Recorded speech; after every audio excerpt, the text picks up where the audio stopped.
ẹ káàárọ̀, ẹ káàsán, ẹ kálẹ́ everywhere. Ṣé mo ti kọ́ ṣe fídíò kan fún Gani Adams? Ó ń ṣe ibà Gani Adams, so understand, because right now it is obvious that you are not ibà Gani Adams. That ibà yẹn ọ̀rọ̀ Yorùbá ni, understand? Ìwọ Gani Adams, ìwọ pẹ̀lú Ọba Ìwó ló yẹ kẹjọ wà the same category, because right now you make it realize that torí government ló fi jẹ́ Ààrẹ Ọ̀nà Kakanfò. No matter what the situation is, understand, Yorùbá ní láti jẹ́ Ààrẹ Ọ̀nà Kakanfò míì tó máa wà fún Yorùbá. Ìwọ máa jẹ́ Ààrẹ Ọ̀nà Kakanfò government. Because with your explanation, you know, say ngba mi tẹ́ bá ti believe go ti gbọ́n jù, go ti sọ̀rọ̀ jù. Oh, de gbọ́n jù. Gani Adams, let's tell you the fact. Oh, gbọ́n jù, oh sọ̀rọ̀ jù. Oh, gbọ́n jù rárá. Ọ̀rọ̀ tó dẹ̀ sọ, ó dẹ̀ sọ̀rọ̀ bí làákàyè náà ṣe level tí làákàyè wà ní. Okay, ẹ listen sí Gani Adams, like listen díẹ̀ sí nǹkan tó sọ.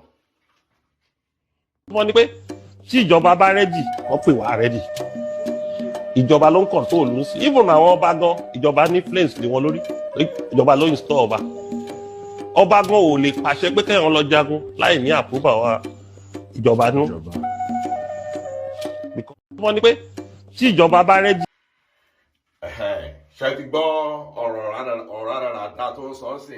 Gani Adams, let me tell you something àtẹ̀yìn supporters ẹ̀. Sórí Gani, ó kàn believe pé ó máa ń sọ bíi pé ìwọ ló mọ gbogbo nǹkan jù. No, kò rí bẹ́ẹ̀. Ó yẹ kó mọ̀ pé tribe tó ti wá, tribe onílàákàyè ní Yorùbá. Ní Nàìjíríà kò sí tribe yẹn tó lè stand one when it comes to intellectual press. Nobody can stand us ní Yorùbá land. But problem kan tí ó máa ń ṣẹlẹ̀ táwọn èèyàn máa fi exploit wa, you understand? Tó jẹ́ káwọn ọmọ Ìgbò lórí burúkú yẹn náà táwọn náà máa ń believe pé wọ́n fẹ́ máa exploit wa ní wípé a máa ń fáwọn èèyàn ní respect jù, a máa ń fáwọn respect which is normal in our tribe. A máa ń fáwọn èèyàn ní respect. You understand? That's the reason. Tó jẹ́ pé most of the time tó bá ti ń sọ̀rọ̀, kò mí ìgbé bóyá tí ò bá sẹ́nibọ̀dì tó jáde rí láti kántà kan tó máa ń sọ̀rọ̀, wàá kàn sọ̀rọ̀ tiẹ̀, wàá believe pé ó máa ń sọ̀rọ̀ to your own selfish side.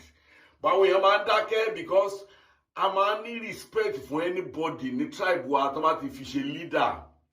Nísìsiyìí tí ò fi jẹ́ káwọn èèyàn máa ń sọ̀rọ̀ nìyẹn. Ó wá kù sí ọwọ́ ẹ̀yin leaders yẹn láti pé kẹ́ máa abuse the privilege yẹn. Privilege yẹn Gani Adams ó ti abuse yẹn jù too much. I will let you know, say you don't get any brain at all. Àwọn èèyàn kan máa ń dákẹ́ sí ẹni, a kàn ń dákẹ́ torí pé ká máa rúdù sí àwọn tó wà ní position of authority in Yorùbá land. Kò bí ìgbé onílàákàyè. You say a lot of things. Many things tó ń sọ Gani Adams, ó ń sọ nǹkan tó ń sọ sí àpò ara ẹ torí kan tó fẹ́ gain. Kò ń ṣe torí pé o ní ìfẹ́ Yorùbá rárá. Understand? Wàá máa fi style sọ̀rọ̀ sí Sunday Igboho, wàá máa fi pé òun advice ẹ̀, òun tàbá tí ní kò ṣe nǹkan báyìí, wọ́n ní kò ṣe nǹkan báyìí. Ṣé àwọn gọ́ọ̀mẹ̀ntì yóò nọ̀ síbi kan pé àwọn ni wọ́n sọ pé kí Fúlàní herdsmen máa pa àwọn èèyàn kiri? Ṣébì kan wà tí president bọ́ síta tí Tinubu àbí Buhari àbí Jonathan ti bọ́ síta pé àwa la ní kí àwọn Fúlàní herdsmen yìí máa pa àwọn èèyàn o? Ṣébì kan wà tó ti sọ bẹ́ẹ̀?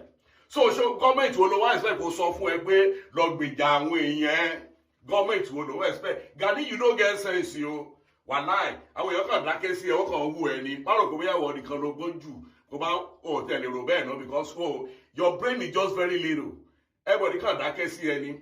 You don't have any moral capacity láti máa sọ pé òun challenge Sunday Igboho. Kò máa fẹ́ máa correct ẹ̀ nìkan tó yẹ kó ṣe. Ìwọ ń dúró de owó gọ́ọ̀mẹ̀ntì nítorí owó gọ́ọ̀mẹ̀ntì ni ó fi jẹ́ Ààrẹ Ọ̀nà Kakanfò. Let it just be like that. Don't look for any excuses. Láì sọ pé bóyá o fẹ́ máa fi Malik Sunday Igboho, àbò fẹ́ máa fi tábìsì méjì ẹ̀ bí pé kò mọ̀ nǹkan tó ń ṣe. Sunday Igboho gbọ́n jù ẹ lọ, ó mọ̀ nǹkan tó ń ṣe jù ẹ lọ. Like seriously. Oni kò sí èèyàn tó lè lọ máa gbé lọ kó fẹ́ máa bá gọ́ọ̀mẹ̀ntì jà, kò sí èèyàn tó ní kó lọ máa bá gọ́ọ̀mẹ̀ntì jà. Àwọn Fúlàní herdsmen tí wọ́n attack wa ní Yorùbá land, wọ́n ń ṣe gọ́ọ̀mẹ̀ntì. Tó wáyé pé gọ́ọ̀mẹ̀ntì, mo mọ̀ pé gọ́ọ̀mẹ̀ntì ló náà ń ṣe ẹ̀rọ gọ́ọ̀mẹ̀ntì kọ́ ní Fúlàní herdsmen. Do you understand? Wọ́n ní pé abnormal situation demand abnormal solution. Abnormal Solution is your office, which is the office of Ààrẹ Ọ̀nà Kakanfò of Yoruba land. Bóyá Ààrẹ Ọ̀nà Kakanfò Ọ̀yọ́ dẹ̀ ni, I don't know. But if you want to enjoy your thing, what are you still doing? Understand? Abnormal situation demand abnormal solution. It is by chance. Oh, jẹ́ Ààrẹ Ọ̀nà Kakanfò government. Oh, jẹ́ Ààrẹ Ọ̀nà Kakanfò Yorùbá ni. Oh, wọ́n náà ń dúró nígbà tí gọ́ọ̀mẹ̀ntì bá pè é, gọ́ọ̀mẹ̀ntì á pè é. Ṣé gọ́ọ̀mẹ̀ntì ò ní sójà tó ti wà compromise? Ṣé gọ́ọ̀mẹ̀ntì ò ní ọlọ́pàá tí ò wúlò? So ìwọ ni gọ́ọ̀mẹ̀ntì máa wá pè. So o respect gọ́ọ̀mẹ̀ntì kan máa pè é wá ṣe léyìí. Gani, I've said it in one of my videos. Mo ní pé òun dúró de government patronage. Ìwọ náà fẹ́ dàbí Tampolo ní Yorùbá land. Just own up like that. You want the kind of patronage they give to Tampolo in Niger Delta. In owó tó ń wá, you don't care about the lives of Yoruba people. You don't care. So stop using mama sọ pé òun advice, wọ́n bá sọ wípé òun advice Sunday Igboho. Èèyàn tẹ́ bá ṣe kinní kan, èèyàn tẹ́ bá ṣe kinní kan. Ká ní pé Sunday Igboho lọ́gbà ẹ̀ kó lọ stop àwọn Fúlàní ẹ̀ ní gọ̀gàn. Do you know how many families that would have the family tó ti máa kú sí tí wọ́n ní rí wọn mọ́ tó ti máa disappear if not because of Sunday Igboho? But nǹkan tí wọ́n wá nìyẹn o, nítorí inú ẹ̀ ò dùn bí Sunday Igboho ṣe lọ stop wọn yẹn. Nǹkan tó ń wá ni wípé kí wàhálà yẹn ṣẹlẹ̀ gidi, kó escalate kan pa àwọn èèyàn tó pọ̀ gidigidi kó di wàhálà gan-an so that kán lè pè ẹ́ kán ní okay Gani Adams ẹ̀rọ represent Yorùbá o kí federal government wá pè kán máa ṣe meeting kó wọ́n máa sọ fún ẹ pé ẹ lọ mú 3 billion wá ẹ lọ mú 4 billion wá kó lè ṣe kí ní nǹkan tó ń wá nìyẹn. Gbogbo story ẹ tó ń sọ kò yẹ kí ọba kan gọ́ọ̀mẹ̀ntì kan kí ní gbogbo ọ̀rọ̀ ẹ gọ́ọ̀mẹ̀ntì gbogbo ọ̀rọ̀ ẹ. What have you done as a person?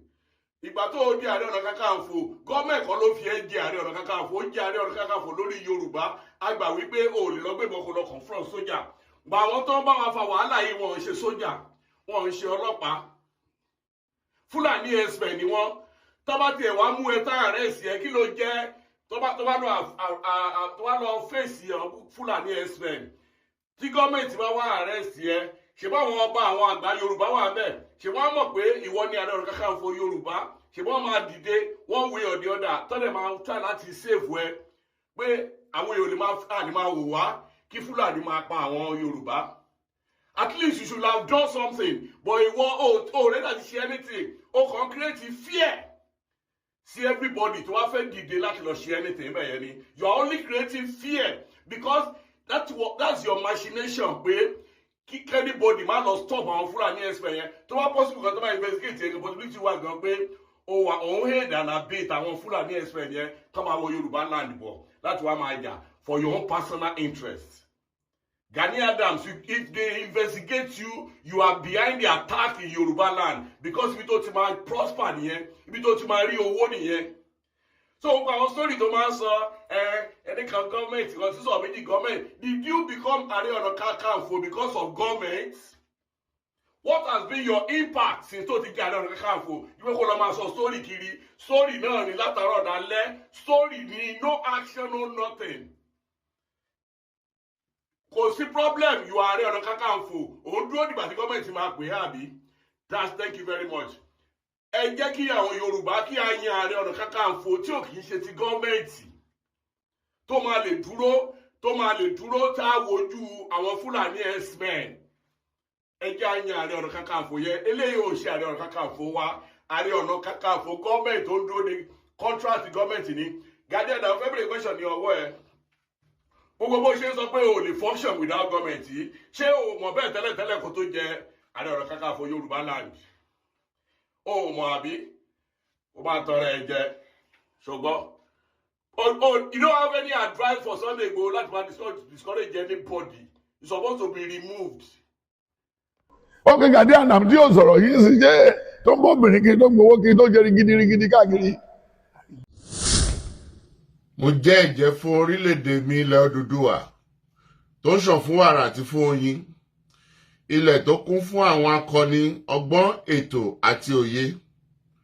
Mo ṣe ìlérí gẹ́gẹ́ bí ọmọ ológo ilẹ̀ adúláwọ̀, ìtọ̀ṣọ́ oòrùn láti la ayé já nílẹ̀ Áfíríkà, láti gbé ilẹ̀ Odùduwà lárugẹ. mo fọwọ́ sọ̀yà pé n kò ní dalẹ̀ tàbí ṣọ̀tẹ̀ sí ìṣọ̀kan àti ìtẹ̀síwájú orílẹ̀-èdè mi ilẹ̀ Odùduwà. Èmi yóò fi gbogbo ipá, ọkàn, iṣẹ́, ọgbọ́n àti ìṣe mi sin orílẹ̀-èdè mi ní òtítọ́ àti lódodo títí ọjọ́ ayé mi. Gbogbo ìyànjú àwọn akọni tó ti lọ kò ní já sófo láti ọwọ́ mi títí dé ìrandíran tí ń bọ̀ lẹ́yìn. Mo ṣe ìlérí pé ẹ̀sìn tàbí ìṣèlú kò ní yà wá nílẹ̀ Odùduwà. Tó bá wáyé bẹ́ẹ̀, mo lè lo ọ̀kan ẹ̀jẹ̀ tó kù sára mi láti fi ṣègbè àti jàjàgbara fún orílẹ̀-èdè mi. Ilẹ̀ Odùduwà, èdè kan, àṣà kan àti ìṣe kan ló so wá pọ̀ láéláé lágbára Elédùwà.